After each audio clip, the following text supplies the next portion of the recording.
ذی الحجہ کا بابرکت اور باسعادت مہینہ چل رہا ہے، اور آج ذی الحجہ کی 8 تاریخ ہے۔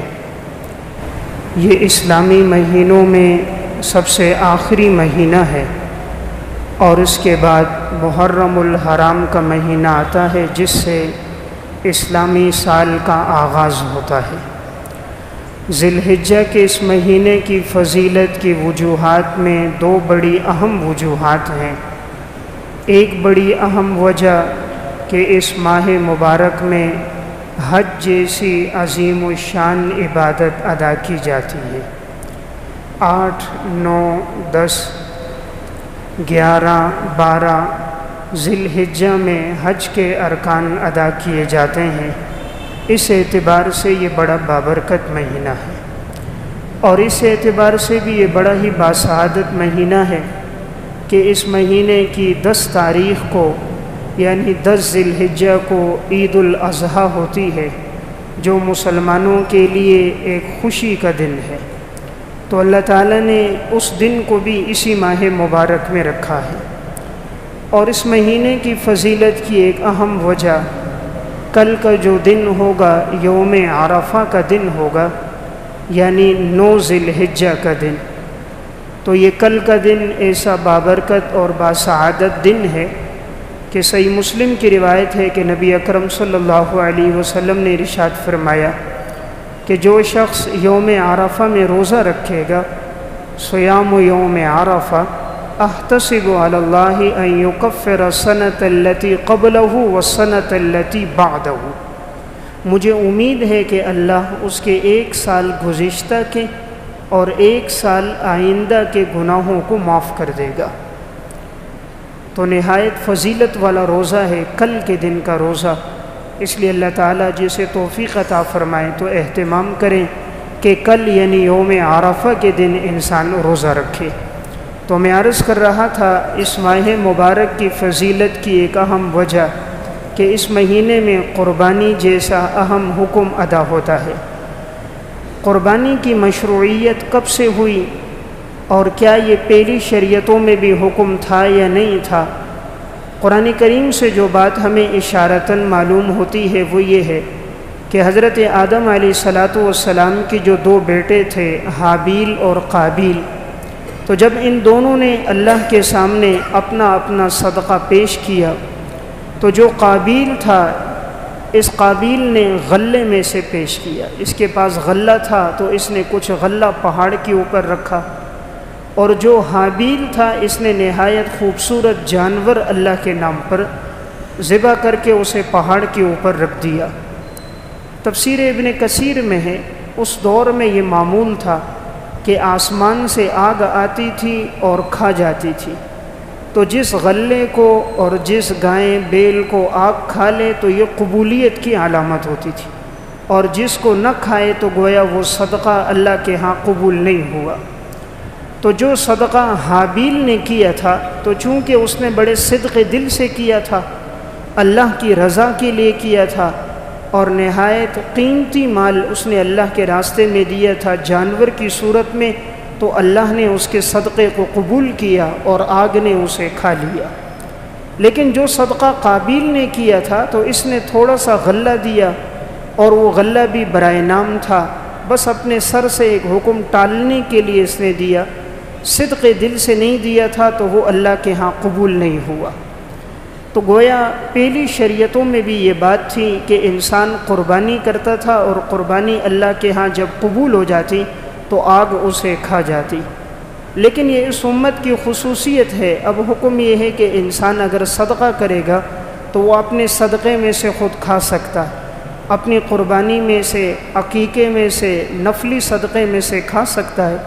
البتہ اگر نظر اور منت ہو تو اس میں سے انسان خود نہیں کھا سکتا، مستحقین کو دینا ضروری ہے۔ تو معلوم ہوا پہلی شریعتوں میں بھی یہ عبادت رہی۔ حضرت ابراہیم علیہ السلام کے امتحانات کا تذکرہ گزشتہ جمعے میں نے تفصیلاً عرض کیا تھا، تو انہی میں ایک بڑا امتحان جب آیا تھا کہ اپنے بیٹے کو ذبح کرو، تو حضرت ابراہیم علیہ السلام اس امتحان میں پورے اترے تھے، تو اللہ رب العزت کو ان کی ادا اور عمل پسند آیا تو اللہ تعالیٰ نے قیامت تک کے لیے قربانی کا حکم دے دیا۔ سنن ابن ماجہ اور مسند احمد کی روایت ہے، حضرت زید بن ارقم رضی اللہ تعالیٰ عنہ فرماتے ہیں کہ رسول اللہ صلی اللہ علیہ وسلم سے پوچھا گیا کہ یا رسول اللہ ما هذه الاضاحی، یہ قربانی کا عمل کیا ہے؟ آپ صلی اللہ علیہ وسلم نے فرمایا سنت ابیکم ابراہیم، یہ تمہارے والد حضرت ابراہیم علیہ السلام کی سنت ہے۔ صحابہ اکرام نے پوچھا قالوا یا رسول اللہ فما لنا فیہا، اے اللہ کے رسول اس میں ہمیں کیا اجر ملے گا؟ آپ صلی اللہ علیہ وسلم نے ارشاد فرمایا لکل شعرۃ حسنہ، ہر بال کے بدلے اللہ تمہیں ایک نیکی عطا فرمائے گا۔ صحابہ اکرام نے پوچھا فما الصوف یا رسول اللہ، اے اللہ کے رسول اون کے بارے میں کیا حکم ہے؟ یعنی دمبے کے جسم پر جو اون ہوتی ہے۔ آپ صلی اللہ علیہ وسلم نے ارشاد فرمایا کہ اون کے جو دمبے کے جسم پر ہے اس میں بھی ہر بال کے بدلے میں اللہ تعالیٰ قربانی کرنے والے کو ایک نیکی عطا فرمائے گا۔ تو معلوم ہوا قربانی حضرت ابراہیم علیہ السلام کی ایک سنت ہے اور جناب رسول اللہ صلی اللہ علیہ وسلم کی بھی سنت ہے۔ عبداللہ ابن عمر رضی اللہ تعالیٰ عنہ فرماتے ہیں جب سے حضور مدینہ تشریف لائے اس وقت سے لے کر وفات تک یعنی 10 سال مسلسل آپ صلی اللہ علیہ وسلم نے قربانی کا عمل کیا۔ کوئی سال ایسا نہیں گزرا کہ جس میں آپ نے قربانی نہ کی ہو، اور آپ نے عموماً 2 دمبے ذبح کیے ہیں۔ حضرت انس بن مالک رضی اللہ تعالیٰ عنہ فرماتے ہیں 2 دمبے تھے اور دونوں سینگوں والے تھے، نہایت خوبصورت تھے۔ آپ صلی اللہ علیہ وسلم نے انہیں اپنے دست مبارک سے ذبح فرمایا۔ تو حضور نے خود 10 سال تک یہ عمل جاری رکھا، اور آپ نے اپنی امت کو اتنی ترغیب دی کہ آپ نے فرمایا من وجد ساعۃ فلم یضحی فلا یقربن مصلانا، جو آدمی تم میں گنجائش پائے قربانی کرنے کی پھر بھی وہ قربانی نہ کرے تو وہ ہماری عیدگاہ کے قریب نہ آئے، یعنی وہ عید کی نماز پڑھنے نہ آئے جو گنجائش پاتے ہوئے بھی قربانی نہیں کرتا۔ اس سے معلوم ہوتا ہے کہ اتنے سخت الفاظ میں رسول اللہ صلی اللہ علیہ وسلم تنبیہ فرما رہے ہیں، تو اس لیے یہ عمل نہایت اہمیت والا عمل ہے۔ انسان کوشش کرے اس عمل میں بڑھ چڑھ کر حصہ لے۔ سنن ترمذی کی روایت ہے، ام المومنین حضرت عائشہ رضی اللہ تعالیٰ عنہ فرماتی ہیں کہ رسول اللہ صلی اللہ علیہ وسلم نے ارشاد فرمایا کہ اللہ رب العزت کو یوم نحر کے دن سب سے زیادہ جو عمل پسندیدہ ہے وہ خون بہانا پسندیدہ ہے، یعنی قربانی کرنا 10 ذی الحجہ میں اللہ کو یہ عمل سب سے زیادہ پسند ہے۔ آپ صلی اللہ علیہ وسلم نے فرمایا انہ لیأتی یوم القیامت بقرونها واشعارها واضلافها وان الدم لیقع من اللہ بمکان قبل ان یقع من الارض فطیبوا بها نفسا۔ آپ نے فرمایا یقیناً یہ قربانی کا جانور اپنے سنگوں کے ساتھ، اپنے بالوں کے ساتھ، اپنے کھروں کے ساتھ قیامت کے دن اللہ کے سامنے پیش ہوگا۔ آپ نے فرمایا یقیناً جانور کے خون کا قطرہ ابھی زمین پر گرتا نہیں ہے کہ یہ اللہ کے ہاں قبولیت کا درجہ پا لیتا ہے، لہٰذا تم خوش دلی کے ساتھ، محبت اور عقیدت کے ساتھ اللہ کے حکم کو سمجھتے ہوئے اس میں بڑھ چڑھ کر حصہ لو۔ تو آپ صلی اللہ علیہ وسلم نے بڑی تاکید بیان فرمائی قربانی کے اس حکم کے بارے میں۔ قرآن کریم میں اللہ رب العزت نے ارشاد فرمایا قل ان صلاتی ونسکی ومحیای ومماتی للہ رب العالمین، فرما دیجئے یقیناً میرا نماز پڑھنا، میرا روزہ رکھنا، میرا قربانی کرنا، میرا جینا اور میرا مرنا سب اس ذات کے لیے جو تمام جہانوں کا رب ہے۔ اللہ رب العزت نے ارشاد فرمایا لن ینال اللہ لحومها ولا دماؤها ولکن ینالہ التقوی منکم، اللہ کے ہاں نہ تمہارے قربانی کا گوشت پہنچتا ہے نہ خون پہنچتا ہے، اللہ دیکھنا یہ چاہتا ہے تم نے کس نیت اور ارادے کے ساتھ یہ عمل کیا، یعنی اللہ ارادوں پر مطلع ہے، نیت کو دیکھتا ہے، اس لیے انسان نیت صرف یہ رکھے کہ اللہ کی رضا مقصود ہے۔ قرآن کریم میں اللہ رب العزت نے اس عمل کو شعائر میں سے بیان فرمایا، فرمایا والبدن جعلناها لکم من شعائر اللہ لکم فیہا خیر، یقیناً یہ اونٹ اللہ کی عظمت کی نشانیوں میں سے ایک نشانی ہے، پس یہ عمل کرنا تمہارے لیے بہتر ہے۔ یعنی اللہ کے راستے میں اونٹ ذبح کرنا، قربانی کرنا، یہ نہایت افضل عمل ہے۔ قرآن کریم نے یہاں لفظ بدن لایا ہے، بدن اونٹ کو کہتے ہیں، اور سورہ کوثر میں بھی فرمایا فَصَلِّ لِرَبِّكَ وَانْحَرْ، اپنے رب کے لیے نماز پڑھیے اور نحر کیجیے۔ نحر اونٹ کو کرتے ہیں اور جانور کو ذبح کرتے ہیں۔ گویا قرآن اشارہ کر رہا ہے اللہ کے نام پر اونٹ نحر کرو، یعنی اللہ کے نام پر سب سے بڑا جانور دو اگر اللہ نے آپ کو وسعت دی۔ خود آپ صلی اللہ علیہ وسلم نے اپنی ذات کے ذریعے عمل کر کے دکھایا۔ صحیح مسلم کی روایت ہے، حجۃ الوداع کا موقع ہے، آپ صلی اللہ علیہ وسلم نے 100 اونٹ نحر کی، جس میں سے 63 اونٹ اپنے ہاتھوں سے خود نحر کیے اور بقیہ اونٹ حضرت علی رضی اللہ تعالیٰ عنہ نے نحر کی۔ یعنی آپ صلی اللہ علیہ وسلم نے 100 اونٹوں کی قربانی کی ہے۔ ہمارے لیے آج ایک دمبا اور بھیڑ ذبح کرنا مشکل ہے۔ وجہ یہ کہ زندگی چونکہ مادیت میں گزر رہی ہے، اس لیے پیسے کے ساتھ محبت زیادہ ہو چکی ہے۔ رب کے نام پر دیتے ہوئے 10 مرتبہ سوچتے ہیں اتنی بڑی رقم لگ جائے گی، لیکن یہ نہیں سوچتے یہ مال جس نے دیا ہے اسی کے نام پہ خرچ ہو رہا ہے۔ مال تو تجھے تیرے رب نے دیا۔ انسان بڑا نادان ہے، جب اللہ مال دے دیتا ہے تو وہ گن گن کے رکھتا ہے، اس کو گمان یہ کرتا ہے کہ یہ مال ہمیشہ اس کے پاس رہے گا۔ قرآن کریم میں اللہ رب العزت ارشاد فرماتے ہیں وَيْلٌ لِكُلِّ هُمَزَةٍ لُمَزَةٍ، ہلاکت ہے ان لوگوں کے لیے جو تانا دینے والے، غیبت کرنے والے، ایک دوسرے پر الزام تراشی کرنے والے۔ یہ وہ لوگ ہوتے ہیں جو مال جمع کرتے ہیں اور گنتے رہتے ہیں اور سمجھتے ہیں یہ مال ان کے پاس ہمیشہ رہے گا۔ قرآن کہتا ہے ہرگز نہیں، یہ مال ہمیشہ نہیں رہے گا اور انہیں ضرور بے ضرور حطامہ میں ڈال دیا جائے گا۔ تو میں عرض کر رہا تھا، خود آپ صلی اللہ علیہ وسلم کا عمل یہ رہا، آپ نے 100 اونٹوں کی قربانی کی، 63 اپنے ہاتھوں سے نحر کر کے گویا آپ نے اپنی زندگی کے ہر سال کی قربانی کر دی۔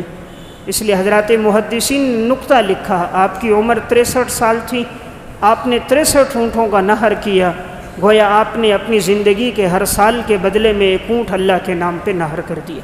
تو اللہ تعالیٰ نے جسے وسعت دی ہو اس عمل میں وہ بڑھ چڑھ کر حصہ لے۔ قربانی کے عمل میں جہاں انسان کے لیے فضیلت ہے کہ آپ نے فرمایا ہر بال کے بدلے اللہ اسے نیکیاں عطا فرماتا ہے، وہیں یہ جانور انسان کے لیے قیامت کے دن اس کے نیک اعمال کی گواہی کا ذریعہ بھی بنے گا، اور یہ عمل اللہ کے ہاں سب سے زیادہ پسندیدہ عمل بھی ہے۔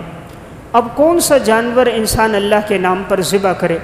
تو حدیث میں 4 قسم کے جانوروں کا تذکرہ ملتا ہے اور آپ صلی اللہ علیہ وسلم نے ان کا ذکر فرمایا۔ تو بڑے جانوروں میں سے اگر کوئی کرے تو اونٹ یا اونٹنی ہو تو ضروری ہے کہ اس کی عمر 5 سال ہو، اور اگر گائیں ہو، بھینس ہو، بیل ہو تو اس کی عمر 2 سال ہو، اور اگر بکرا یا دمبا ہو تو اس کی عمر 1 سال ہو۔ البتہ حدیث میں دمبے کے بارے میں یہ استثناء موجود ہے کہ اگر دمبا 6 مہینے سے زیادہ ہے لیکن اتنا فربا ہے کہ اسے سال کے دمبوں میں چھوڑو تو پہچان نہیں ہوتی کہ یہ سال کا ہے یا اس سے کم ہے، تو اگر وہ کم بھی ہو تب بھی اس کی قربانی جائز ہے۔ لیکن یہ صرف دمبے کے لیے ہے، بکرے کے لیے نہیں ہے۔ اگر بکرے کے 1 دن بھی کم ہے سال سے، چاہے مذکر ہو یا مؤنث ہو، 1 دن بھی کم ہوگا تو قربانی نہیں ہوگی۔ صرف یہ استثناء دمبے کے لیے آیا ہے، اس لیے اگر وہ 6 مہینے سے زیادہ ہو اور فربا ہو، سال بھر کے دمبوں میں رکھا جائے تو پہچان نہ ہو تو اس کی قربانی جائز ہے۔ بقیہ اس سے بڑے کے لیے 2 سال کا ہونا ضروری ہے۔ یہاں ایک بات یاد رہے، عموماً جو دانت دیکھے جاتے ہیں یہ دانت علامت ہے، علت نہیں ہے۔ علت 2 سال کا عرصہ ہے اور دانت اس کے لیے ایک نشانی ہے۔ اس لیے اگر ایک آدمی نے جانور اپنے گھر پہ پالا اور پورے 2 سال اس پر گزر گئے، اس کے اپنے گھر کا پلا ہوا جانور ہے، یا ایسا قابل اعتماد ثقہ آدمی ہے جو بیان کرتا ہے، متقی پرہیزگار دیانتدار ہے کہ اس پر پورے 2 سال گزر گئے، اگرچہ اس کے دانت نہ بھی آئے ہوں قربانی جائز ہے، اس لیے کہ اصل ہے 2 سال کا عرصہ گزر جانا۔ لیکن اگر 2 سال میں 1 دن بھی کم ہوگا تو قربانی نہیں ہوگی۔ لیکن چونکہ آج کل عموماً بیچنے والوں کا ایمان کمزور ہے، دولت اور پیسے کی وجہ سے وہ جھوٹ بھی بولتے ہیں، جھوٹی قسمیں بھی کھاتے ہیں، اس لیے آج کے دور میں دانت دیکھنے چاہیے۔ چونکہ دانت ایک نشانی ہے، اس کے ذریعے پتہ چل جاتا ہے کہ جانور کے 2 سال کا عرصہ ہو چکا ہے، اس لیے دانت دیکھنے کے بعد انسان جانور لے لے۔ لیکن میں نے ایک بات جو عرض کی کہ اگر کسی کے گھر کا پلا ہوا جانور ہو اور یقیناً اس پہ 2 سال پورے ہو گئے ہوں، دانت نہ بھی آئے ہوں، تب بھی قربانی ہو جائے گی۔ البتہ اگر آدمی جانور خریدے تو اس وقت دانت ضرور دیکھ لے، ان کے کہنے پر اعتماد نہ کرے۔ بس اوقات وہ جانور بیچتے ہوئے جھوٹ بول دیتے ہیں اور 2 سال کا عرصہ پورا نہیں ہوا ہوتا تو پھر قربانی نہیں ہوگی۔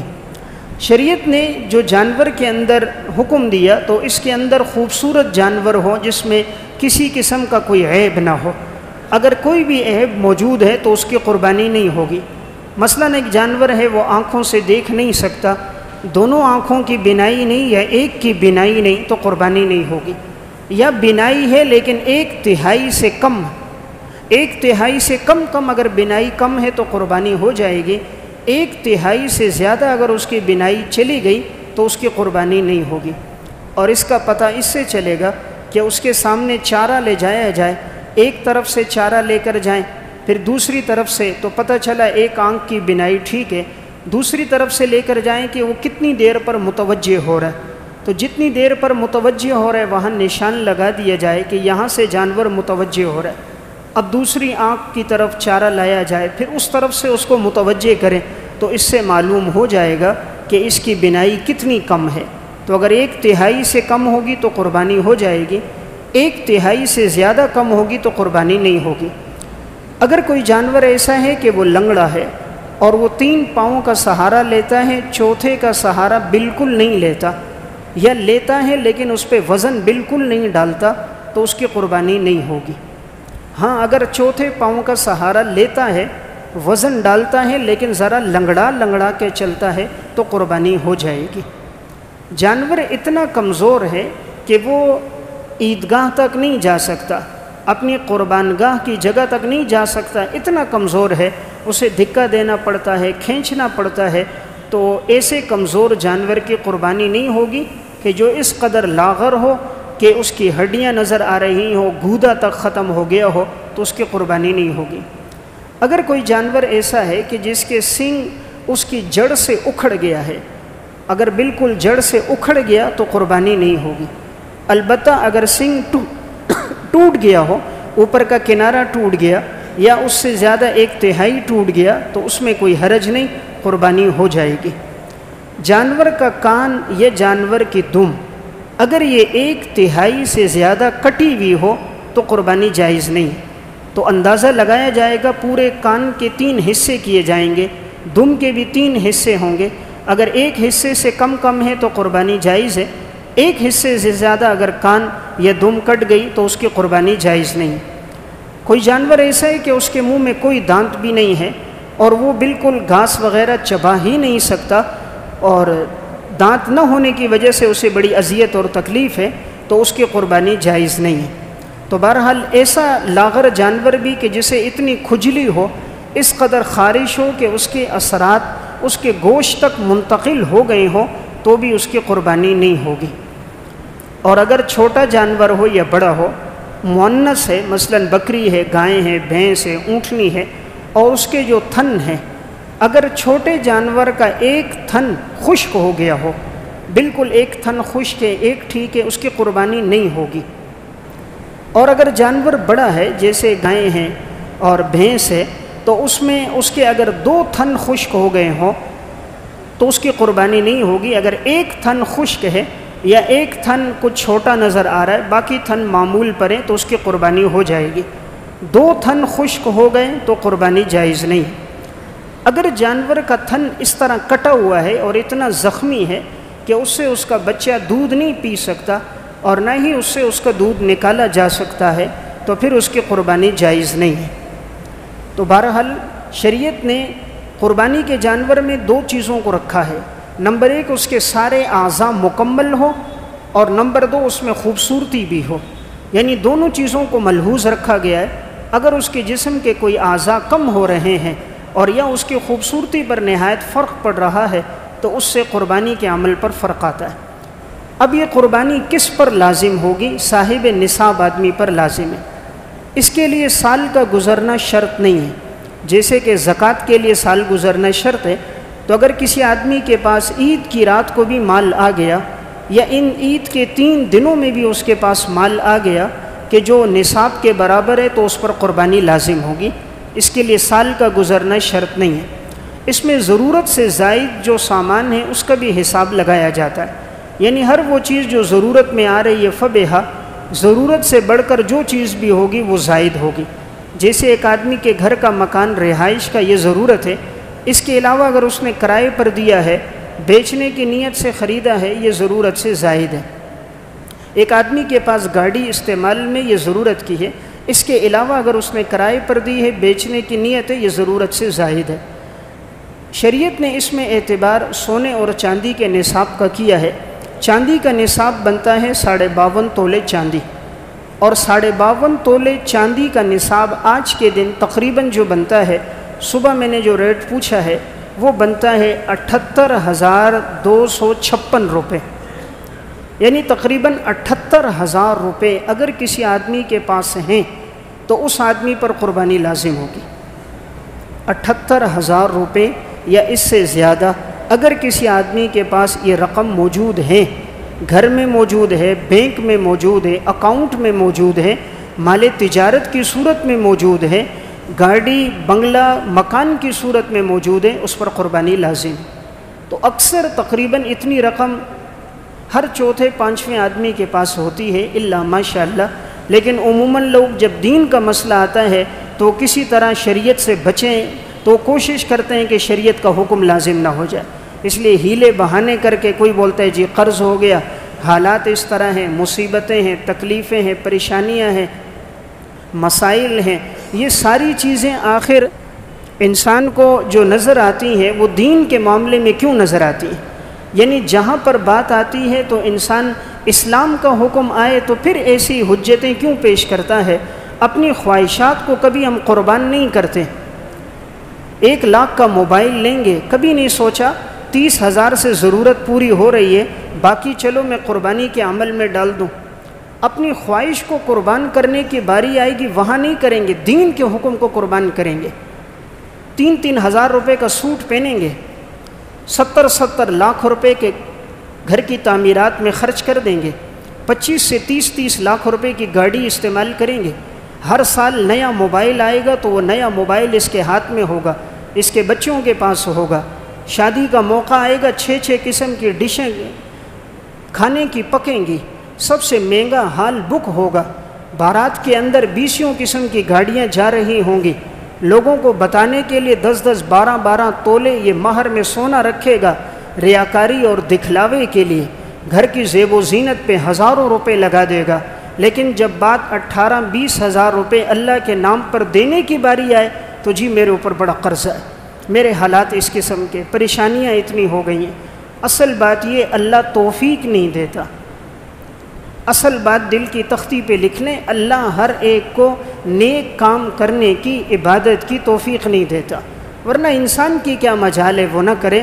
رب العالمین نہیں چاہتا یہ سنت ابراہیمی پر عمل کر دے، یہ امام الانبیاء کے طریقے پر عمل کر دے، خون کا قطرہ گرے اور اس کے گناہوں کی مغفرت ہو جائے، اس کے درجات بلند ہو جائیں۔ تو زندگی چونکہ فسق و فجور میں گزرتی ہے اس لیے عبادت کرنے پر بڑی تکلیف ہوتی ہے، زندگی چونکہ مال جمع کرنے پہ لگ جاتی ہے اس لیے چند روپے خرچ کرتے وقت اس کی جان جاتی ہے، اور ایسا مال اسے بھی نصیب نہیں ہوتا، اولاد بعد میں عیاشی کرتی ہے اور حساب اس نے دینا ہوتا ہے۔ مال تو سوال اس سے ہوگا این اکتسبہ، کمایا کہاں سے تھا اور اس مال کو کہاں تو نے خرچ کیا تھا۔ اس لیے اللہ نے دیا ہے، سال میں ایک موقع آتا ہے انسان اچھی سے اچھی چیز اللہ کے نام پر دے۔ حضرات صحابہ اکرام میں یہ بات تھی، اللہ کے نام پر دینے کی باری ہوتی تھی، سب سے بہترین چیز رب العالمین کے نام پر دیتے تھے۔ قرآن کریم کی آیت اتری، لن تنالوا البر حتی تنفقوا مما تحبون، کہ تم ہرگز نیکی کو نہیں پا سکتے یہاں تک کہ اپنی پسندیدہ چیز خرچ کرو۔ قرآن کی آیت اتری، صحابی رسول حضرت ابو طلحہ انصاری رضی اللہ تعالیٰ عنہ حضور کے پاس آئے، صحیح بخاری کی روایت ہے، فرمایا یا رسول اللہ، اللہ رب العزت نے فرمایا اپنی سب سے بہترین اور پسندیدہ چیز خرچ کرو، میں آپ کو گواہ بناتا ہوں مجھے سب سے زیادہ جو پسند ہے وہ اپنا باغ ہے، جو کھجور کا باغ ہے جس میں 600 درخت تھے کھجور کے۔ فرمایا یا رسول اللہ آپ گواہ رہو، یہ میں نے اللہ کے نام پہ صدقہ کر دیا۔ یعنی ایک قرآن کی ایک آیت سنی ہے اور اپنا سب سے قیمتی باغ، اس دور کا سب سے بڑا سرمایہ کھجور کا درخت ہوتا تھا، اور انہوں نے ایک آیت سن کر وہ پورا باغ اللہ کے نام پر دے دیا۔ قرآن کریم کی جب یہی آیت نازل ہوئی، حضرت زید بن حارثہ رضی اللہ تعالیٰ عنہ، ان کا واقعہ تفسیر طبری میں موجود ہے، آپ صلی اللہ علیہ وسلم کے پاس آئے، کہا یا رسول اللہ، اللہ رب العزت نے فرمایا بہترین چیز اللہ کے نام پر خرچ کرو، مجھے سب سے زیادہ جو پسند ہے وہ میرا گھوڑا ہے، اور مجھے اس سے بڑی محبت ہے، میں آپ کو گواہ بناتا ہوں میں نے یہ گھوڑا اللہ کے نام پر وقف کر دیا، یہ گھوڑا میں نے جہاد کے لیے وقف کر دیا ہے، اور وہ گھوڑا انہوں نے آپ صلی اللہ علیہ وسلم کو دے دیا۔ قرآن کی یہی آیت اتری، حضرت عمر رضی اللہ تعالیٰ عنہ حضور کے پاس آئے، صحیح مسلم کی روایت ہے، فرمایا یا رسول اللہ، اللہ رب العزت نے فرمایا سب سے پسندیدہ چیز میرے نام پہ خرچ کرو، مجھے سب سے زیادہ پسند میری وہ زمین ہے جو خیبر میں مجھے مال غنیمت میں ملی تھی، میں آپ کو گواہ بناتا ہوں میں نے وہ زمین اللہ کے نام پہ وقف کر دی۔ یعنی واقعہ سنانے کا مقصد صحابہ اکرام کا کیا ایمان ہوتا تھا، قرآن کی ایک آیت سن لیتے، جو کچھ ہوتا رب کے نام پہ خرچ کر دیتے تھے۔ جس کو فکر ہوتی ہے وہ پورا سال جمع کرتا ہے۔ ہم شادیوں کے لیے جمع کر سکتے ہیں، مکانات بنانے کے لیے جمع کر سکتے ہیں، رسم و رواج کے لیے جمع کر سکتے ہیں، گاڑی بنگلہ مکان موبائل کے لیے جمع کر سکتے ہیں، رب کے نام پر دینے کے لیے کیوں نہیں جمع کر سکتے؟ ضرور کر سکتے ہیں، لیکن خدا کے حکم کو اہمیت نہیں دیتے، تو پھر آخر یہ مال بھی تو نصیب نہیں ہوتا۔ کبھی چوری ہو جاتی ہے، کبھی ڈاکہ پڑ جاتا ہے، کبھی بیماری آ جاتی ہے، کبھی مصیبت سامنے آ جاتی ہے، کبھی بیٹا یا بیٹی مال لے کر گھر سے فرار ہو جاتے ہیں، کبھی ایکسیڈنٹ ہو جاتا ہے، کبھی کوئی حادثہ سامنے پیش آ جاتا ہے، کبھی سیلاب اور زلزلے کے مال نظر ہو جاتا ہے، کبھی مال اپنے ہی لے کر چلے جاتے ہیں، کبھی شریک مال پہ قبضہ کر دیتا ہے، کبھی مال میں عیب نکل آتا ہے، خریدنے والا ہی کوئی نہیں ہوتا۔ اللہ بتاتا ضرور ہے لیکن بندہ سمجھتا نہیں، اس لیے جو کچھ دیا یہ میرے رب کی عطا ہے۔ جب ایسا موقع آئے انسان کو بڑھ چڑھ کے حصہ لینا چاہیے، اس کے لیے مال شروع سال سے ہی وہ جمع کرے۔ اگر کوئی سال میں مہینے میں 2-2 ہزار روپے بھی جمع کرتا ہے، 12 مہینوں میں 24,000 روپے بن جاتے ہیں، وہ بھی انشاءاللہ قربانی میں اپنا حصہ وہ ڈال سکتا ہے۔ ملتان کے اندر ایک عورت تھی، محاسن اسلام میں اس کا واقعہ چھپا۔ اس کے دل میں خواہش تھی کہ میں حج کے لیے جاؤں گی، نہایت تنگ دست ہے، شوہر اس کا غریب تھا، مزدوری کرنے والا، اور یہ عورت اب دن بھر میں کپڑے سلائی کرتی، جو پیسے بنتے اسے جمع کرتی، سلائی کرتی، جو پیسے ہوتے جمع کرتی رہی۔ 11 سال تک اس نے پیسے جوڑ کر جمع کر کے اتنی رقم پوری ہو گئی کہ یہ اپنے شوہر کے ساتھ پھر حج کے لیے گئی۔ جس کے دل میں تڑپ ہوتی ہے نا، اللہ اس کے لیے اسباب پیدا کر دیتا ہے۔ جس کے دل میں تڑپ ہوتی ہے، محبت ہوتی ہے، وہ محنت کرنا شروع کرتا ہے، رب العالمین پھر خود نتائج آگے بنا دیتا ہے۔ اللہ تو انسان کی نیت کو دیکھتا ہے، ہماری چونکہ نیتوں میں فتور ہوتا ہے اس لیے توفیق نہیں ملتی۔ جس کی نیت سچی ہو، رب العالمین خزانوں کا مالک ہے، وہ زمین آسمان کے خزانے تو اس کے ہاتھ میں ہیں، وہ دیکھتا ہے بندہ اگر صدق نیت رکھتا ہے، رب العالمین 1 درہم میں اسے حج کرا کے واپس لوٹا دیتا ہے۔ خطبات فقیر میں ایک واقعہ ہے، ایک شخص حضرت جنید بغدادی رحمۃ اللہ علیہ کے پاس آیا، فرمایا حضرت لوگ حج کے لیے جا رہے ہیں اور میری بڑی خواہش ہے کہ میں حج پہ چلا جاؤں، لیکن میں بڑا غریب اور تنگ دست آدمی ہوں، جا نہیں سکتا، میری وسعت نہیں، لیکن جب یہ حج کے قافلے جا رہے ہوتے ہیں تو میں دیکھتا ہوں مجھ سے برداشت بھی نہیں ہوتا، لیکن میرے پاس سواری بھی نہیں ہے، توشہ بھی نہیں، سامان بھی نہیں، جا بھی نہیں سکتا، برداشت بھی نہیں ہوتا، آپ دعا کرو اللہ رب العزت میرے لیے اسباب پیدا فرما دے۔ حضرت جنید نے جیب میں ہاتھ ڈالا تو 1 درہم تھا، انہوں نے 1 درہم نکالا، اس کو دے دیا، فرمایا اللہ تیرے اس 1 درہم میں برکت ڈالے، جہاں سے یہ قافلے روانہ ہوتے ہیں اس راستے میں چلا جا، وہاں کھڑا ہو جا، ذکر کرتا رہے، اللہ تیرے لیے اسباب پیدا فرما دے گا۔ اب جہاں سے قافلے حج کے لیے جاتے تھے یہ شخص وہاں چلا گیا، جیب میں صرف 1 درہم ہے بس۔ قافلے وہاں سے روانہ ہو رہے تھے، یہ کھڑا ہوا تھا، ایک قافلہ وہاں پہ ٹھہرا، انہوں نے اس کو دیکھا تو پوچھا بھئی کیوں کھڑے ہو؟ کہا میرے حج کا ارادہ ہے لیکن میرے پاس سواری کوئی نہیں ہے۔ انہوں نے کہا ہمارے پاس ایک سواری زائد ہے، ایک آدمی نے ہمارے ساتھ جانا تھا، اچانک اس کی کوئی ضرورت پیش آئی، اس نے انکار کر دیا تو اس نے جانے سے وہ رہ گیا، تو اس کی سواری ہمارے پاس ہے، اگر آپ جانا چاہو تو بیٹھ جاؤ۔ اب یہ کہتے میں خوش ہو گیا کہ اللہ نے سواری کا انتظام کر دیا، سواری پر میں بیٹھ گیا۔ کہا بھی یہ قافلہ چلتا گیا، جہاں یہ ٹھہرتے ہیں تو وہ لوگ کہتے یہ مہمان ہیں، وہ میرا اکرام کرتے ہیں۔ دلوں میں محبت تو اللہ ڈالتا ہے نا، دل تو رب العالمین کے قبضے میں ہے، جب وہ پلٹتا ہے تو دلوں میں محبت ڈال دیتا ہے، ناراض ہوتا ہے تو دلوں میں نفرت ڈال دیتا ہے۔ تو رب العالمین نے قافلے والوں کے دل میں اس کی محبت ڈال دی۔ جب انہوں نے دیکھا بڑا نیک متقی پرہیزگار آدمی ہے، انہوں نے کہا کہ تم ہمارے ساتھ چلو، جہاں ٹھہرتے کھانے کا وقت ہوتا اسے ساتھ کھانا کھلاتے، جہاں ناشتے کا وقت ہوتا ساتھ ناشتہ کراتے۔ یہ کہتے ہم چلتے گئے، چلتے چلتے حرم پہنچ گئے۔ جب وہاں الحمدللہ حج کے دن آئے، میں نے حج بھی کر دیا، پھر وہاں سے مدینہ گئے تو یہ خرچہ سارے قافلے والے برداشت کرتے، ہر ایک خوش ہوتا کہ اللہ کے راستے کا سفر ہے اور یہ مہمان ہے اور اللہ کے راستے میں خرچ پہ اللہ ڈبل دیتا ہے، ہر ایک خوشی سے اس پہ خرچ کرتا۔ کہتے ہیں جب مدینہ پہنچا تو وہاں یہ حجاج کرام خریداری کرنے لگے، اپنے لیے کھجوریں خرید رہے تھے، تو مجھے کسی نے کہا آپ بھی خریدو جتنی آپ کو چاہیے، میں نے خریداری کر دی، اس نے میری طرف سے پیسے دے دیے۔ جب ہم دوبارہ بیت اللہ آئے، وہاں چند لوگوں نے ضرورت کا سامان لیا، مجھ سے کہا آپ کو چاہیے لے لو، میں نے لیا، انہوں نے میری طرف سے وہ بھی دے دیا۔ فرمایا یہاں تک کہ میرا حج مکمل ہو گیا، اب میں دوبارہ اسی سواری پر بیٹھا ہوں، اسی قافلے والوں کے ساتھ آیا، جہاں سے میں چلا تھا وہیں آ کر انہوں نے مجھے واپس وہیں لوٹا دیا۔ یہ وہیں سے جنید بغدادی رحمۃ اللہ علیہ کے پاس گئے اور جیب سے وہ 1 درہم نکالا۔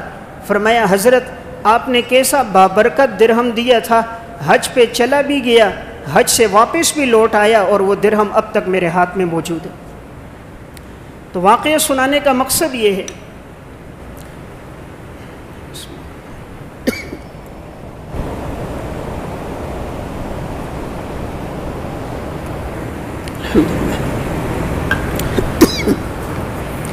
کہ رب العالمین جب اسباب پیدا فرماتا ہے تو یوں اسباب پیدا ہو جاتے ہیں کہ 1 درہم کے بدلے میں اللہ تعالیٰ نے اسے حج بھی کروا دیا اور واپس بھی لوٹا دیا۔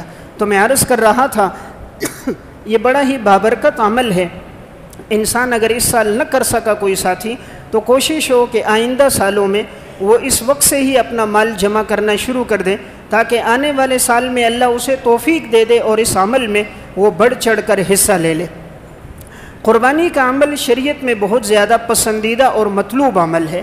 شریعت نے اس بارے میں کوئی پابندی انسان پہ نہیں رکھی ہے کہ انسان اس کا گوشت خود استعمال کرے، بہتر یہ ہے کہ 3 حصے اس کے کرے، ایک غریبوں کے لیے، ایک رشتہ داروں کے لیے اور ایک اپنے لیے۔